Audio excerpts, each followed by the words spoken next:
The rattle of wheels on the dusty trail jolted Abigail Moore awake, her hands instinctively cradling her swollen belly as the stagecoach hit another rut in the road. 6 months pregnant and alone. She had nothing but a crumpled advertisement for hired help tucked in her reticule, and the desperate hope that the Double R Ranch would be far enough from St. Louis that her past couldn't find her. It was 1879, and the Wyoming territory stretched before her like an endless canvas of possibilities. Through the grimy window, the vast prairie rolled toward distant mountains, so different from the crowded streets she'd fled. She adjusted her worn bonnet, trying to appear presentable despite the travel dust that coated everything. Last stop before Willow Creek, the driver called down. "We'll be there before sundown, folks." Abigail's heart quickened. Soon she would meet Mr. Hawkins, the ranch owner who had responded to her letter with an offer of employment as a housekeeper. She'd been purposefully vague about her condition in her correspondence, fearing rejection. A woman in her situation didn't have many options, and she'd been desperate since Thomas had abandoned her upon learning of the child. The other passengers, a drummer selling patent medicines, an elderly couple, and a young man in a city suit, paid her little mind. She'd grown accustomed to the sideways glances, the whispered judgments. A woman traveling alone was suspect enough. A pregnant woman without a husband was scandalous. But out here in the West, she'd heard people cared less about one's past and more about what you could contribute. When the stagecoach finally rolled into Willow Creek, Abigail felt her courage waver. The town was smaller than she'd expected, a single dirt street lined with a general store, a saloon, a small church, and a handful of other wooden buildings. Dust swirled in the late afternoon sunlight, and a few horses stood hitched to posts along the street. "Double R Ranch?" she asked the driver as he helped her down, his eyes briefly noting her condition before looking away. "About 5 miles north," he said, pointing. "Usually someone comes in for supplies on Saturday. Might be lucky and catch a ride." Abigail nodded her thanks and collected her single battered valise. She made her way to the general store, where a bell tinkled as she entered. The shopkeeper, a portly man with a gray mustache, looked up from his ledger. "Afternoon, madam. New to Willow Creek?" "Yes, sir. I'm looking for transportation to the Double R Ranch. I'm the new housekeeper." The shopkeeper raised his eyebrows slightly. "Harrison Hawkins' place? Didn't know he was hiring." "He advertised back east," she explained, her voice steady despite her nervousness. "I have his letter of employment." Before the shopkeeper could respond, the bell rang again, and a tall man entered. Dust covered his clothes, and his hat was pulled low over his eyes. He moved with the easy confidence of someone comfortable in his own skin, and when he removed his hat, revealing dark hair and sun-bronzed features, Abigail felt an unexpected flutter in her chest. "Afternoon, Frank," he said to the shopkeeper. "Got that order ready?" "Just finished putting it together, Hunt. It's in the back." The shopkeeper gestured toward Abigail. "This lady says she's headed to your place. New housekeeper."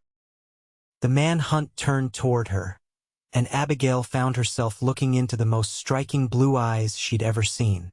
They widened slightly at the sight of her, or more specifically, at the sight of her condition. "Hunter Hawkins," he said after a moment, extending a hand. "You must be Miss Moore." "Abigail Moore," she confirmed, shaking his hand briefly. "Your father hired me as housekeeper." A shadow crossed his face. "My father passed away 3 months ago, madam. I'm afraid there's been some confusion." Abigail felt the floor shift beneath her. "But I have his letter. He offered me the position just 6 weeks ago." Hunter Hawkins frowned. "May I see it?" With trembling fingers, Abigail retrieved the letter from her reticule and handed it to him. He studied it, his expression unreadable. "This is my father's handwriting," he said finally. "But he must have written it before he took ill. I'm sorry you've come all this way for nothing. Abigail fought to keep her composure. Mr. Hawkins, I've traveled over 1,000 miles for this position. I have nowhere else to go. He looked at her again, taking in her travel-worn appearance and her obvious pregnancy. Something in his expression softened. I can't turn you away with night coming on, he said. You can stay at the ranch tonight, and we'll figure something out tomorrow. Relief washed over her. Thank you. I promise I won't be a burden. Hunter nodded, then turned back to the shopkeeper. Add whatever the lady needs to my order, Frank. I don't need charity, Abigail said quickly. It's not charity, Hunter replied. It's hospitality. We're 5 miles from town, and there's no hotel here anyway. Abigail reluctantly selected a few necessities: a hairbrush, some soap, and a jar of honey that she'd been craving. Hunter loaded his supplies into a wagon outside, then helped her up onto the seat. Her valise and new purchases stowed in the back. They set off toward the Double R Ranch as the sun began its descent toward the western horizon. The journey was mostly silent. Abigail stole glances at Hunter Hawkins, noting the strong line of his jaw, the capable hands that held the reins. He was younger than she'd expected the ranch owner to be, perhaps 30 or so. Old enough to have lines at the corners of his eyes that suggested he smiled often, though he wasn't smiling now. I'm sorry about your father, she said finally. Thank you, he replied, his voice quiet. It was sudden. Pneumonia. I lost my parents to influenza when I was 16, she offered. It's never easy. He glanced at her, a flicker of shared understanding passing between them. No, it's not. As they crested a rise, the Double R Ranch came into view, a sprawling main house with a broad porch, several outbuildings, a large barn, and corrals where horses milled about in the fading light. Beyond stretched fenced pastures and the endless Wyoming sky, now painted in fiery oranges and reds. It's beautiful, Abigail breathed. It's home, Hunter said simply, but there was pride in his voice. As they drew closer, Abigail could see that the main house, while substantial, showed signs of neglect: peeling paint, a loose shutter, untended flower beds that had gone to weeds. Hunter helped her down from the wagon when they arrived, then carried her valise to the house. Inside, the parlor was clean but sparse, with furniture that had seen better days. A fireplace dominated one wall, and a few bookshelves lined another. It was a masculine space, clearly lacking a woman's touch. My father was a widower, Hunter explained, seeing her take in the room. My mother died when I was 10. We've had a succession of housekeepers over the years, but none stayed long. Ranch life isn't for everyone. I'm stronger than I look, Abigail said. Hunter's gaze dropped briefly to her belly. I don't doubt that, Miss Moore, but I'm not sure this is the right place for a woman in your condition. My condition doesn't affect my ability to cook or clean, she said firmly. And I need this job, Mr. Hawkins. Desperately. He studied her for a long moment, then nodded. We'll talk about it tomorrow. Let me show you to a room. You must be tired after your journey. He led her upstairs to a small but clean bedroom with a narrow bed, a washstand, and a dresser. A window overlooked the yard and the mountains beyond. The washroom is down the hall, he said. I'll bring up some hot water. Supper in an hour. Thank you, Abigail said. And Mr. Hawkins? I really am a good housekeeper. Your father didn't make a mistake in hiring me. A ghost of a smile touched his lips. We'll see, Miss Moore. Rest now. When he'd gone, Abigail sank onto the bed, one hand on her belly where the baby had begun to kick. It's all right, little one, she whispered. We'll find a way to stay. True to his word, Hunter brought up a pitcher of hot water, then left her to freshen up. Abigail washed away the travel dust, changed into her cleanest dress, though it was still travel-worn, and made her way downstairs, following the scent of cooking food. In the kitchen, she found Hunter standing over the stove, stirring something in a pot. He'd removed his coat and rolled up his shirt sleeves, revealing strong forearms dusted with dark hair. "You cook?" she asked, surprised. "Out of necessity, not talent," he said with a wry smile. "Hope you like beans and ham. It's about all I can manage reliably." "Let me help," she offered, moving to his side. "You're a guest tonight, Miss Moore." "I'm a housekeeper by profession, Mr. Hawkins, and if I'm to convince you to keep me on, I should demonstrate my skills." He hesitated, then stepped aside. "The kitchen is yours." Abigail examined what he had on hand: the beans and ham, some potatoes, an onion, a few carrots. Within half an hour, she had transformed his simple meal into something more appetizing, adding herbs she found on the windowsill and baking a quick batch of biscuits. They ate at the kitchen table, and Abigail saw approval in Hunter's eyes as he tasted the food. "Well, you can certainly cook," he admitted. "Better than I can, anyway." "It's just simple food," she said modestly. "Given a proper kitchen garden and regular supplies, I could do much better. The garden's gone to weeds since Mrs. Peterson left last fall. Father couldn't keep up with it, and I'm away with the cattle too often." "I could restore it," Abigail offered eagerly. "I've always had a knack with growing things." Hunter set down his fork and looked at her directly.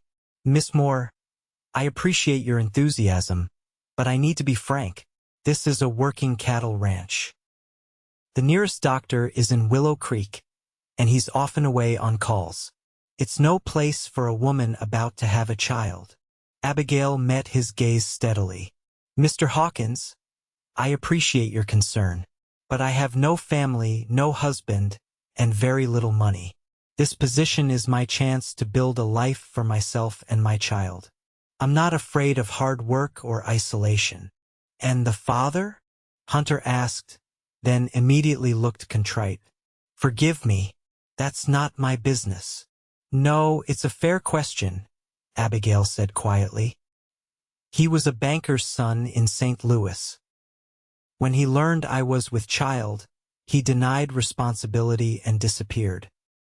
His family threatened to have me arrested for making false accusations against their son if I didn't leave town." The bitterness in her voice surprised even her. Hunter's expression darkened. "Some men don't deserve the name." "No," she agreed, "but I've made my peace with it.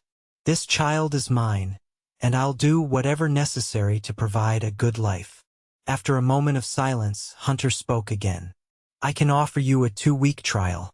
If it works out for both of us, we'll discuss more permanent arrangements." Relief flooded through Abigail. "Thank you. You won't regret it." "We'll see," he said, but his expression had softened. "The ranch hands live in the bunkhouse. There are 5 of them. They take their meals there except for Sunday dinner, which is here in the main house. You'd be responsible for cooking, cleaning, laundry, and whatever else needs doing around the house." "That sounds manageable," Abigail said, though privately she wondered how she would handle the physical demands as her pregnancy progressed.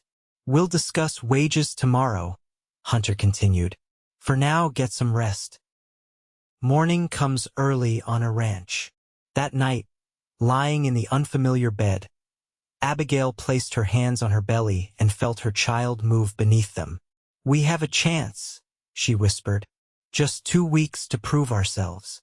The next morning, Abigail woke before dawn, determined to make a good impression.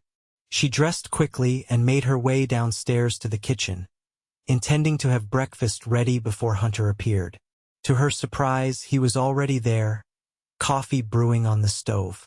"Good morning," he said, looking up from the newspaper spread on the table. "You're up early." "I wanted to get a head start," she explained, moving toward the stove. "What time do you usually breakfast?" "Sunrise, but there's no need for you to be up so early." "I'm an early riser by nature," she said, which wasn't entirely true, but she was determined to prove her worth. She set about preparing breakfast flapjacks, bacon, and eggs, working efficiently in the unfamiliar kitchen. Hunter watched her for a moment, then returned to his newspaper. By the time the sun began to peek over the horizon, she had a hearty meal on the table. "This is a pleasant change," Hunter admitted as he ate. "Usually I just have coffee and whatever's left from the night before." "That's no way to start a day of hard work," Abigail chided gently. After breakfast, Hunter showed her around the house, a sprawling structure with 6 bedrooms, a formal dining room, a study, and various other rooms. It was clean enough but showed the neglect of months without proper care.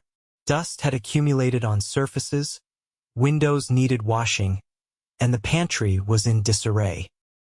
"I'll start with the kitchen and work my way through the house," Abigail said, already mentally organizing her tasks. "Don't overdo it," Hunter cautioned, eyeing her pregnant form. "I know my limits," she assured him, though she wasn't entirely sure she did. Her determination to secure this position might well push her beyond what was wise. Hunter left to attend to ranch business, and Abigail threw herself into her work. By midday, the kitchen gleamed, the pantry was organized, and she had bread rising on the counter. She was preparing a simple lunch when a young man appeared at the back door. "Madam?" he called, hat in hand. "Boss said to check if you needed anything from town. I'm heading in for supplies." "Oh, yes, thank you," Abigail said, quickly composing a list of kitchen necessities. "And what's your name?" "Miguel, madam. I work the horses mostly." "Nice to meet you, Miguel. I'm Miss Moore, the new housekeeper." The young man nodded, his dark eyes curious but polite. "Boss mentioned you'd be staying on.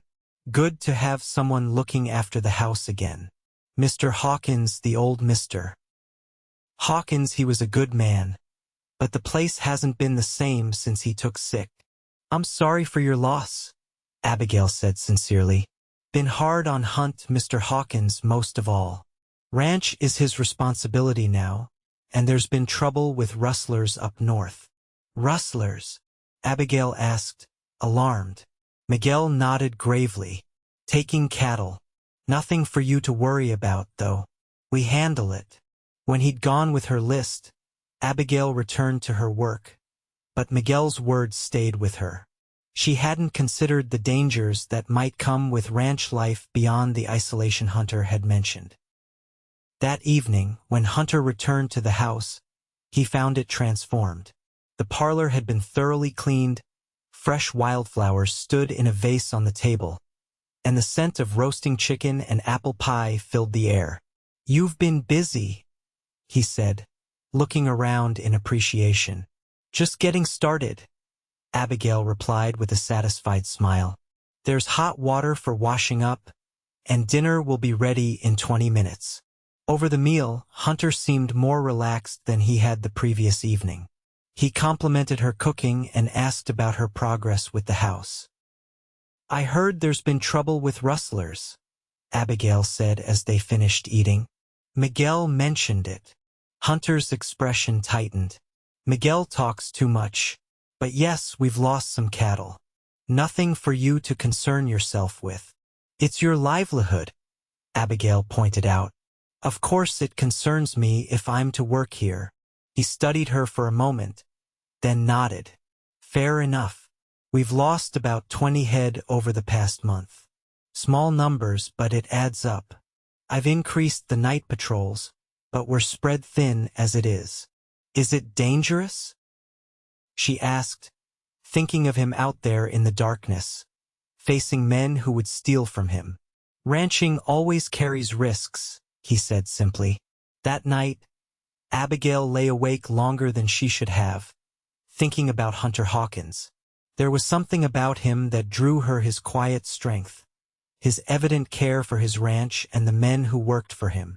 But she reminded herself that she was here to work, not to develop feelings for her employer. Her focus needed to be on securing her position and preparing for her child's arrival. The next 2 weeks fell into a pattern. Abigail rose early, prepared breakfast, then spent her days cleaning, cooking, and gradually bringing order to the house.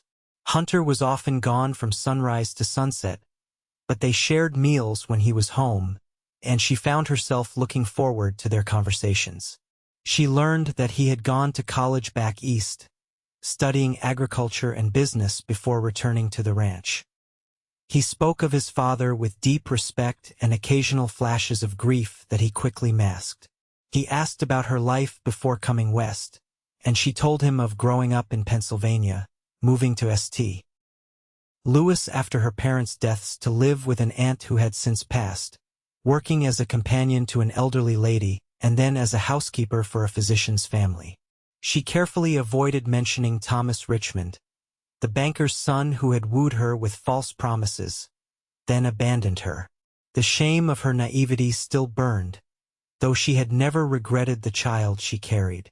On the Sunday marking the end of her 2-week trial, Abigail prepared a special dinner for Hunter and the ranch hands. She had met them all by now: Miguel, the young horse trainer; Silas, the grizzled old foreman; Jeb and Caleb, brothers who handled the cattle; and Ezra, the newest hire, barely 20 and eager to prove himself. They filed into the dining room wearing clean shirts, hair slicked down with water, looking uncomfortable but appreciative of the feast she had prepared: roast beef, potatoes, fresh vegetables from the garden she had begun to restore, and 2 pies for dessert. The conversation flowed more easily than Abigail had expected, with the men sharing stories of ranch life and asking polite questions about her background. She noticed Hunter watching her interact with his men, a thoughtful expression on his face. After the hands had returned to the bunkhouse, Abigail began clearing the table. Hunter helped, carrying dishes to the kitchen despite her protests. "You've made a good impression," he said as they worked. "Silas says the house hasn't looked this good in years." "High praise from a man of few words," Abigail replied with a smile. She had quickly learned that the foreman rarely spoke unless he had something important to say.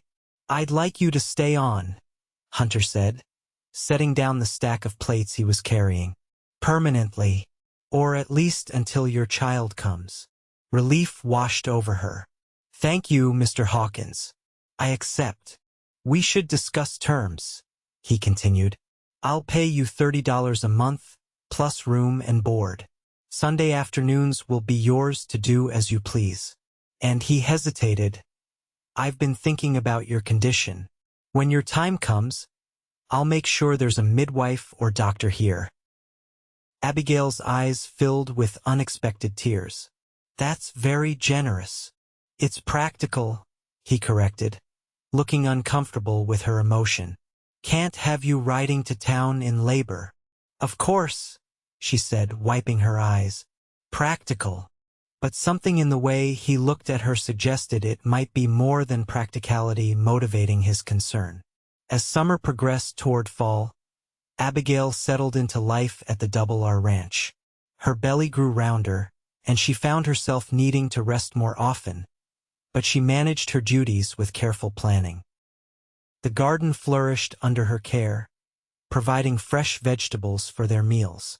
The house gradually took on a more comfortable, lived-in feel as she added small touches: curtains she sewed from fabric ordered from the general store, a quilt she worked on in the evenings, wildflowers arranged in mason jars.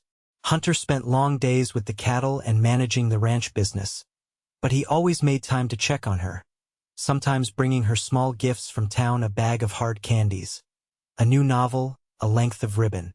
They were modest offerings, presented casually, but Abigail treasured them. More than once, she caught him watching her when he thought she wasn't looking, his expression unreadable. One evening in late September, as they sat on the porch after supper, enjoying the cooler air, Hunter broke their comfortable silence. "Autumn roundup starts next week," he said. "I'll be gone for several days, maybe a week. Silas will stay behind to keep an eye on things here. I'll be fine, Abigail assured him. I'm not due for another 6 weeks at least. All the same, I don't like leaving you. His concern warmed her, though she tried not to read too much into it. The ranch is your priority. I understand that. Hunter turned to look at her directly, his blue eyes serious in the fading light. You've become a priority too, Abigail. It was the first time he had used her given name, and it sent a flutter through her chest. Mr. Hawkins, Hunter, he corrected. After all this time, I think we can dispense with formalities. Hunter, she said, testing the name on her tongue. I'm just your housekeeper. Are you? He asked quietly. Because it feels like more than that. Abigail's heart raced. She had been fighting her growing feelings for weeks, telling herself it was foolish to develop an attachment to her employer, especially given her circumstances. But now, with him looking at her that way, I'm carrying another man's child, she reminded him, her voice barely above a whisper. I'm well aware, he said. It changes nothing for me. Before she could respond, the sound of hoofbeats interrupted them. A rider approached at speed, and Hunter stood, immediately alert. Abigail recognized Miguel on his pinto mare. Mr. Hawkins, the young man called as he reined in. Rustlers hit the north pasture. Jeb's been shot. Hunter's expression hardened. How bad? Shoulder wound. Caleb's bringing him in now. Ezra went for the doctor. I'll prepare a room, Abigail said, already rising. Hunter nodded, his earlier tenderness replaced by grim determination. Miguel, get Silas and meet me at the barn. We're riding out. Hunter, Abigail caught his arm. Be careful. He covered her hand with his own for a brief moment. We'll finish our conversation when I return. Then he was gone, striding toward the barn with Miguel close behind. Abigail hurried inside to prepare for the injured ranch hand. She set water to boil, gathered clean linens, and readied the downstairs guest room. By the time Caleb arrived with his brother, she had everything in place. Jeb was pale but conscious, his shirt soaked with blood around his left shoulder. Caleb and Abigail helped him to the prepared bed, where she carefully cut away his shirt to examine the wound. Bullet went clean through, Caleb said. Lucky. Still needs cleaning and bandaging, Abigail replied. She had assisted the physician she once worked for and knew the basics of wound care. Hold this against the wound while I prepare a poultice. For the next hour, she worked steadily, cleaning the wound, applying a poultice of herbs she had dried from her garden, and bandaging Jeb's shoulder. The young man bore the pain stoically, though he couldn't suppress an occasional grunt when she had to probe the wound. Sorry to be such trouble, madam, he said when she had finished. Nonsense, Abigail replied, wiping her hands on a towel. Getting shot while protecting the ranch is hardly causing trouble. Didn't do much protecting, Jeb said bitterly. They got away with at least 10 head. But you raised the alarm, which is why Mr. Hawkins and the others can go after them now, she pointed out. Rest. The doctor will be here soon. Caleb had gone to join the pursuit, so Abigail sat with Jeb, keeping watch over his condition. Her back ached from bending over him, and the baby seemed especially active, kicking vigorously. She rubbed her belly absently, worry for Hunter gnawing at her. The doctor arrived near midnight, a gruff older man named Tillman who examined her handiwork with grudging approval. Not bad for a housekeeper, he commented. The wound's clean, no sign of infection yet. Keep up with the poultice changes, and he should heal fine. Thank you, doctor, Abigail said. Will you stay the night? I've prepared a room. He shook his head. Got another call to make. Baby coming out at the Peterson place. He looked at her significantly. I'll be back to check on you in a week or so. When are you due? Early November, she replied. First child. Yes. He nodded. Send word when your time comes. I'll do my best to be here, but babies wait for no man. After he'd gone, Abigail checked on Jeb one last time. He had fallen into a fitful sleep, his forehead slightly warm but not alarmingly so. She placed a cool cloth on his brow, then made her way upstairs to her own room. Sleep eluded her. She kept thinking of Hunter out in the darkness, pursuing armed men who had already shot one of his hands. The conversation they'd begun on the porch played through her mind. He had all but declared his feelings for her, and she had not had the chance to respond. Did she even know what her response would be? She cared for him, that much was certain. More than cared, she had found herself watching for his return each day, treasuring their conversations, noting the small kindnesses he showed not just to her but to everyone around him. He was a good man, the kind of man she had once dreamed of meeting before life had taken such an unexpected turn. But she was pregnant with another man's child. Even if Hunter claimed it didn't matter, how could it not? And what of her own heart, so recently betrayed? Could she trust these new feelings? Dawn was breaking when she heard horses in the yard. She hurried downstairs, pausing to check on Jeb still sleeping, his fever no worse, before continuing to the front door. Hunter was dismounting, his face grim with exhaustion. Miguel and Ezra were with him, along with Caleb. There was no sign of Silas. "Hunter," she called, stepping onto the porch. He looked up, and something in his expression softened at the sight of her. "We recovered the cattle," he said. "Silas is driving them back with some of the hands from the Carson place. They helped us track the rustlers." "And the rustlers themselves?" "Two are dead. One got away. Sheriff's coming out later to deal with the bodies." Abigail's hand went to her throat. "You killed them?" "They didn't give us much choice," Hunter said, his voice hard. "They opened fire as soon as they saw us coming." "Are you hurt?" she asked, her eyes scanning him for injuries. "Just tired," he assured her. "How's Jeb?" "Resting. The doctor came and said he should heal well if infection doesn't set in." Hunter nodded, relief evident in his face. "Good. I'll check on him after I've cleaned up." "I'll have breakfast ready," Abigail said. "You must be starving." "Thank you," he said, and the genuine gratitude in his voice warmed her. As she prepared a hearty breakfast, Abigail thought about the events of the night. The dangers of ranch life had been brought home to her in a very real way.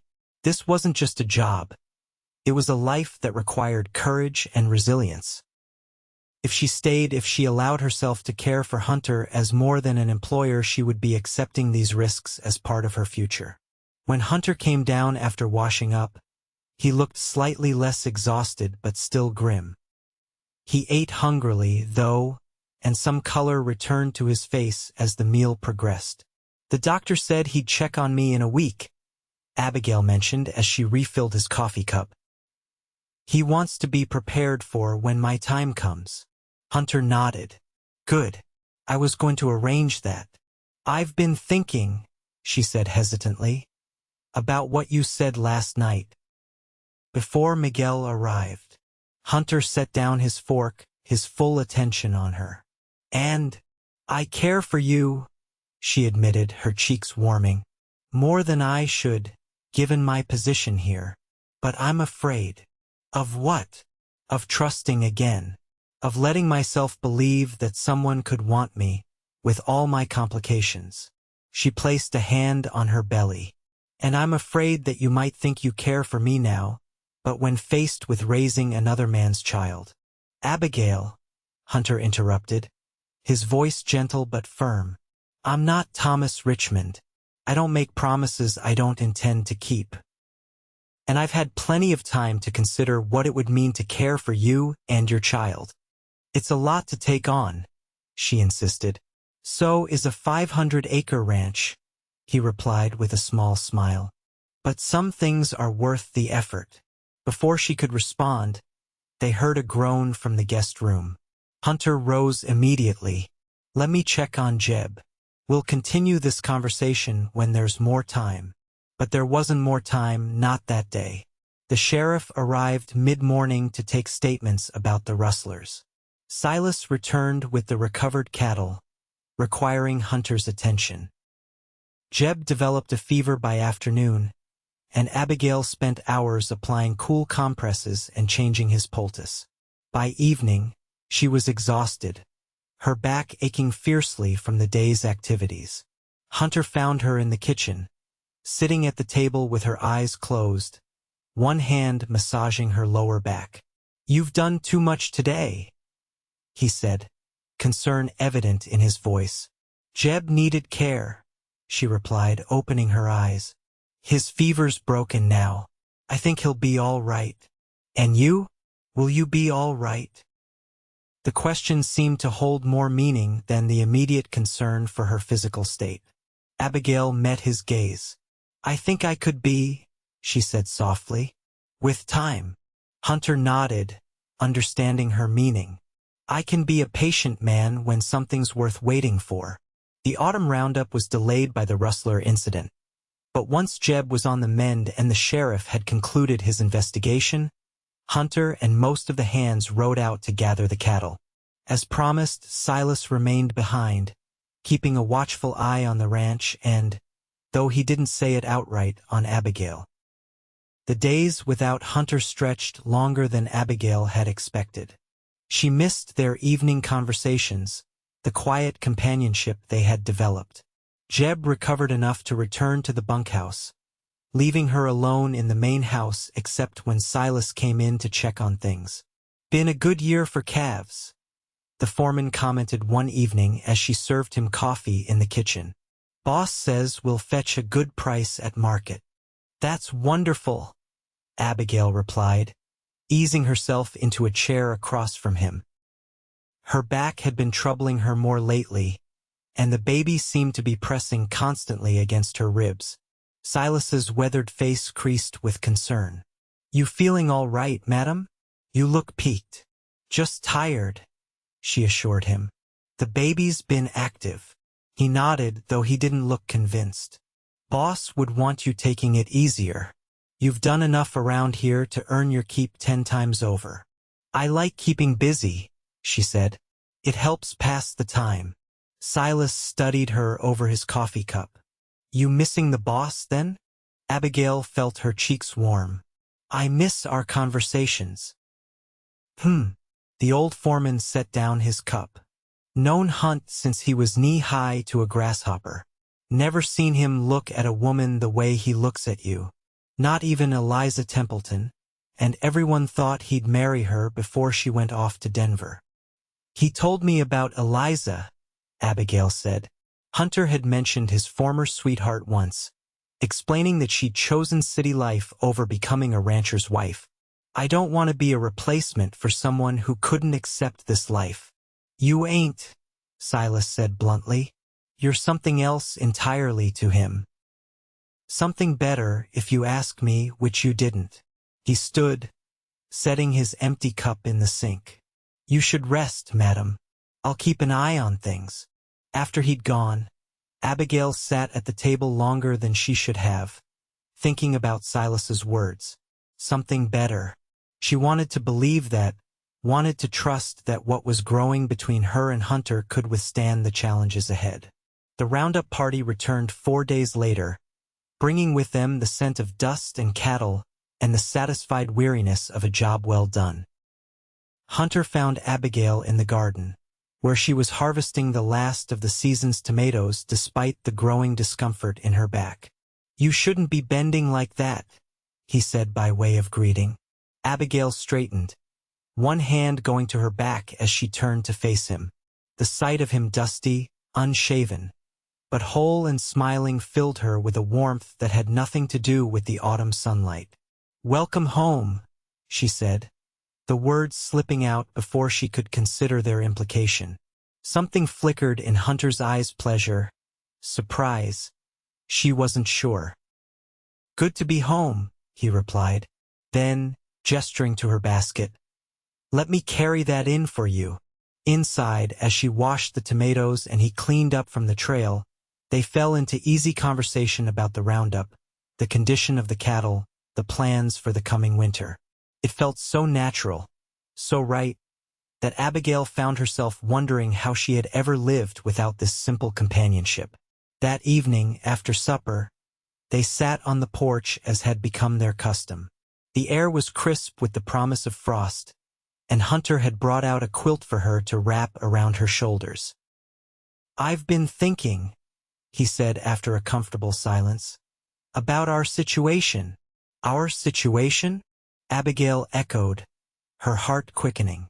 I care for you, Abigail, more than I've cared for anyone in a long time, maybe ever. He turned to face her, his expression earnest in the fading light. I want you to stay here, not as my housekeeper, but as my wife. If you'll have me. Abigail's breath caught. Despite the growing closeness between them, despite the hints and half-conversations, she hadn't expected such a direct proposal. Hunter, the baby, would be mine in every way that matters, he said firmly. I've thought about this, Abigail, a lot. Out on the range, all I could think about was getting back to you. Not to the ranch, but to you specifically. To your smile, your voice. The way you've made this house feel like a home again. Tears pricked at Abigail's eyes. I don't know what to say. Say you'll consider it, he urged. I know it's sudden, and you've had reason to distrust men's promises.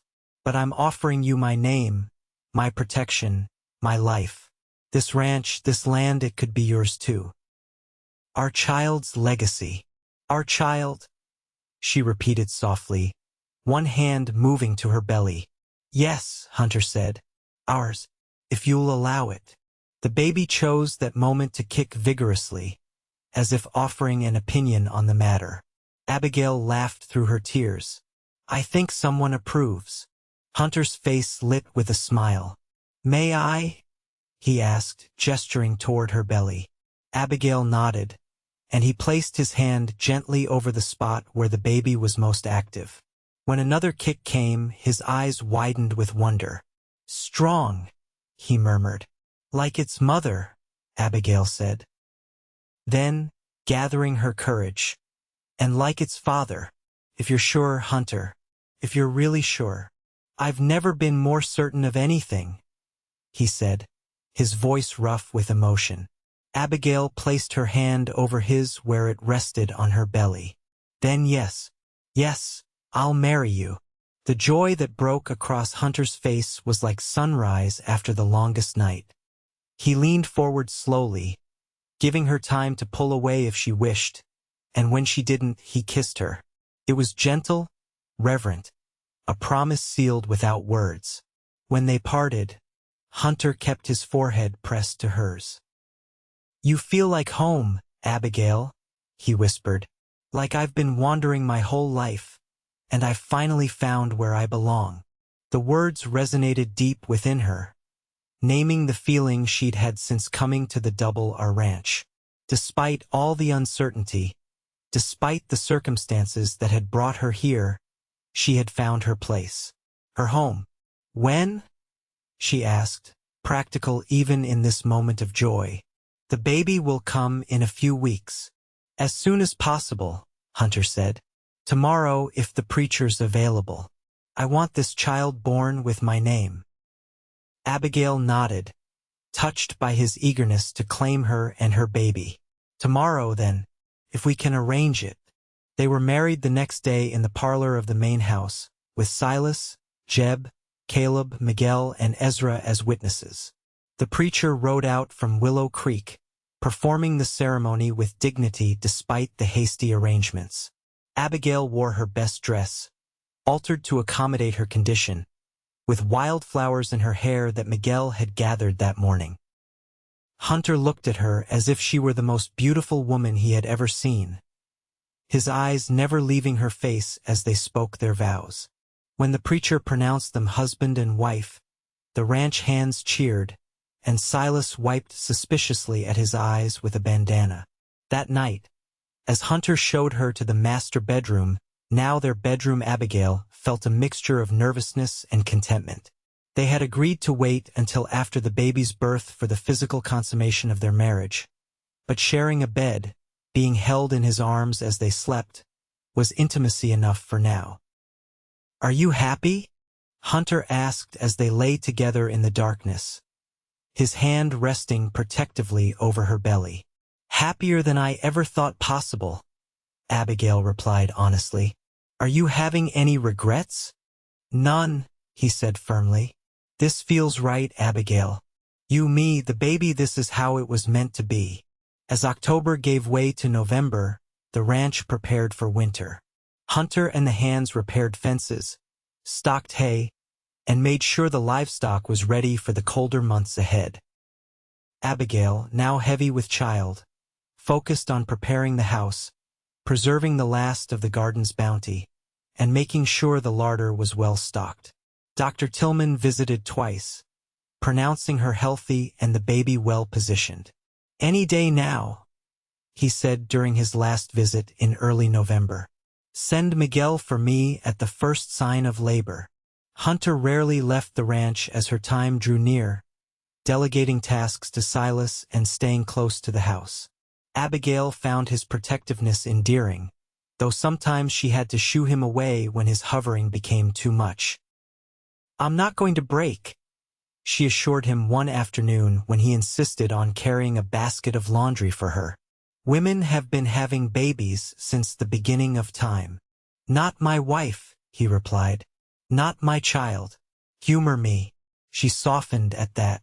"All right, but only because you asked so nicely."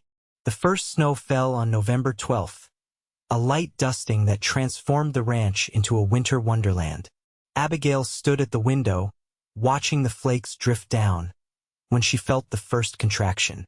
It was mild, more of a tightening than pain, but she recognized it for what it was. "Hunter," she called, her voice steady despite the flutter of anticipation in her chest. "I think it's time to send for the doctor." The next 12 hours were a blur of increasing pain, Hunter's worried face, and the doctor's calm instructions. Labor was everything Abigail had been told to expect: exhausting, painful, terrifying, and ultimately miraculous. Just after midnight, as the snow continued to fall outside, their daughter was born, a healthy, red-faced infant with a lusty cry and a shock of dark hair. "She's perfect, dear," Tillman announced, placing the swaddled bundle in Abigail's arms. "Congratulations, Mrs. Hawkins." Hunter, who had refused to leave her side despite the doctor's initial protests, leaned in to see his daughter's face. The wonder and love that transformed his features made Abigail's heart swell. "Hello, little one," he whispered, touching the baby's cheek with one gentle finger. "Welcome home." Abigail looked up at him, tears of joy and exhaustion blurring her vision. "Thank you," she said softly, "for giving us a home." "No," Hunter replied, his voice thick with emotion. "Thank you for making this house a home again, for giving me a family." They named her Hope, because that's what she represented for both of them: a new beginning, a promise of better days ahead. As winter settled over the Double R Ranch, the small family established their own rhythms and traditions. Hunter proved to be an attentive father, as comfortable cradling Hope as he was handling a spirited horse. Abigail recovered her strength gradually, resuming her duties as she was able, but now as the ranch's mistress rather than its housekeeper. The ranch hands treated her with a new deference, though their affection for her remained unchanged. They doted on baby Hope, bringing her small gifts: a wooden horse Miguel carved, a soft rabbit skin Jeb tanned specially, and beaming with pride when she recognized them and smiled. "Never seen men go so soft over a baby," Silas grumbled one day, though he was the worst offender, often found singing old trail songs to Hope when he thought no one was listening. Christmas came, bringing with it a celebration more joyful than the ranch had seen in years. Hunter surprised Abigail with a silver locket containing a lock of Hope's hair on one side and a tiny daguerreotype of himself on the other. "So we're always close to your heart," he explained as he fastened it around her neck. Abigail's gift to him was simpler, a hand-knitted scarf and a promise. "Next Christmas?" she whispered in his ear as they sat before the fire, Hope sleeping in her cradle nearby. "There might be another stocking to hang." Hunter's eyes widened, then crinkled with delight. "Really? So soon?" "Not yet," she clarified with a laugh. "But perhaps by next Christmas." "If you'd like that, I'd like nothing more," he assured her, pulling her into his arms. "Nothing more in this world." As the new year dawned, bringing with it the promise of spring and new beginnings, Abigail often thought back to that hot summer day when she had stepped off the stagecoach in Willow Creek, alone and afraid. How far she had come since then, from desperate hired help to beloved wife, from uncertain expectant mother to confident maternal figure, not just for Hope but for the entire ranch household.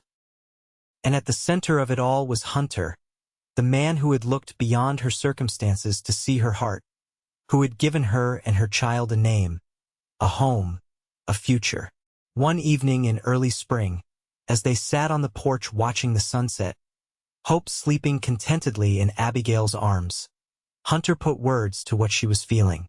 "I was thinking about the day you arrived," he said, his arm warm around her shoulders.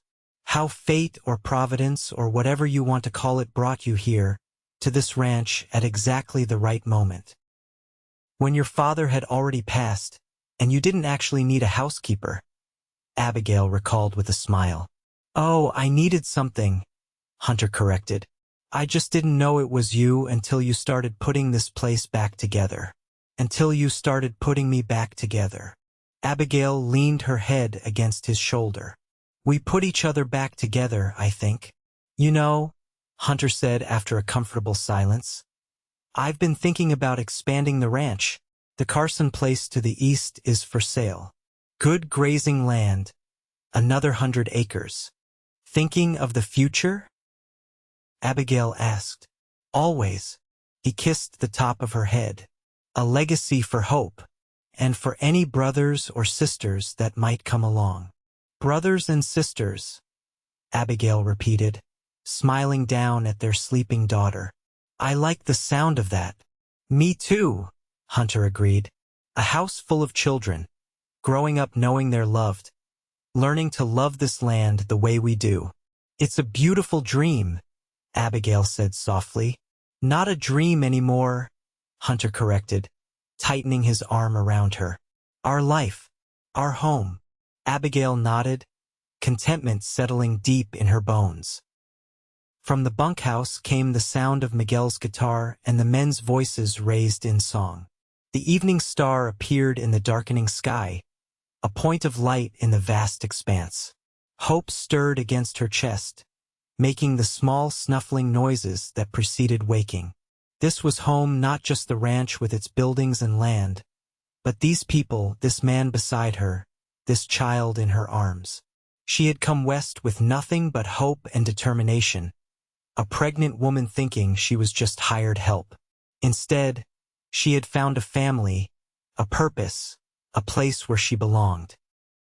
"You know what you said to me that night you proposed?" she asked, turning to look at her husband. "About how I felt like home to you?" Hunter nodded, his eyes soft in the fading light. "I feel it too," Abigail said. "Every day. With you, with Hope, with this life we're building. I'm home, Hunter. Finally home."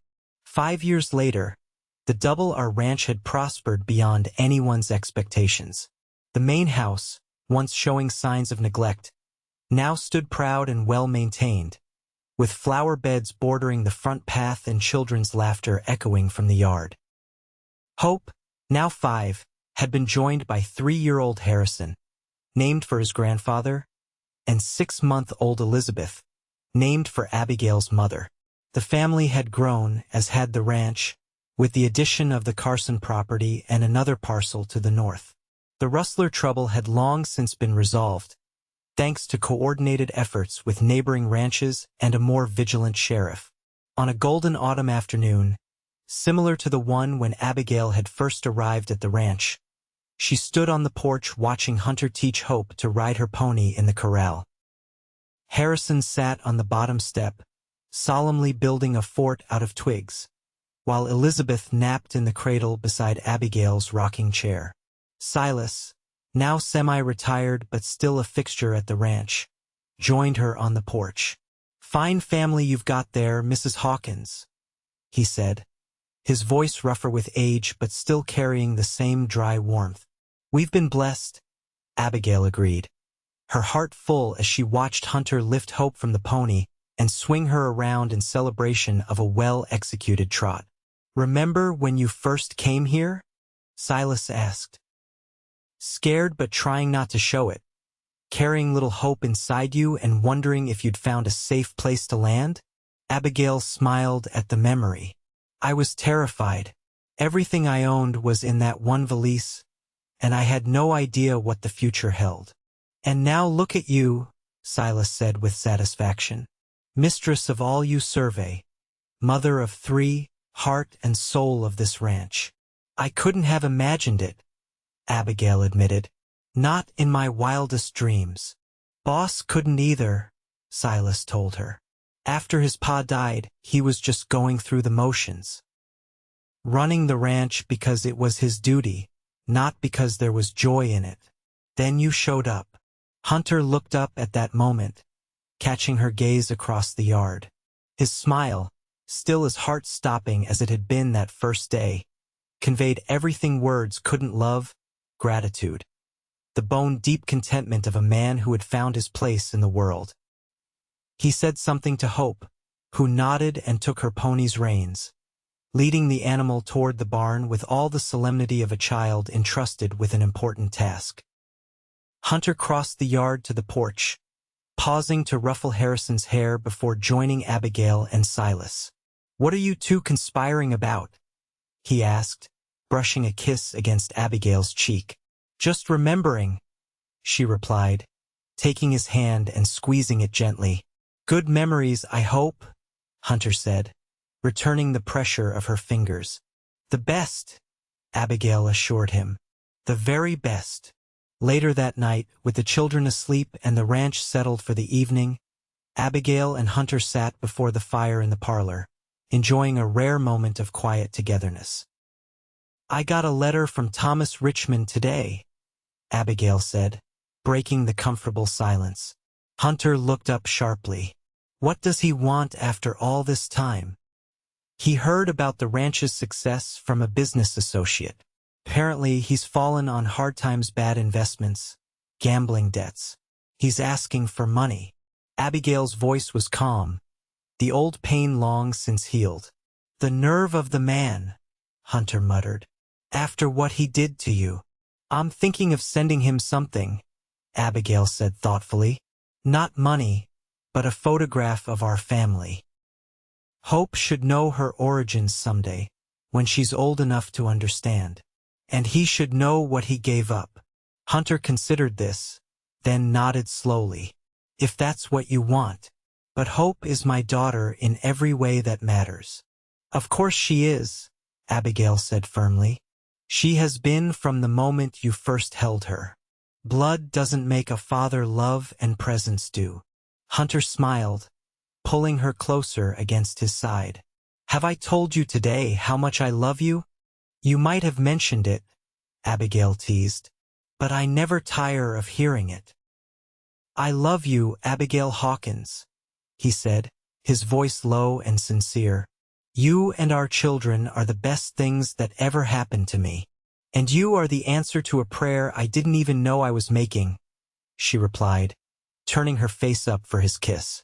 Outside, the wind whispered through the cottonwoods, and somewhere in the distance, a coyote called to its mate. Inside, the fire crackled in the hearth, casting a warm glow over the room where a family's story had begun with an unexpected arrival and a simple phrase, "You feel like home." And they did to each other, to this land, to the life they had built together. Home in all the ways that mattered, now and always,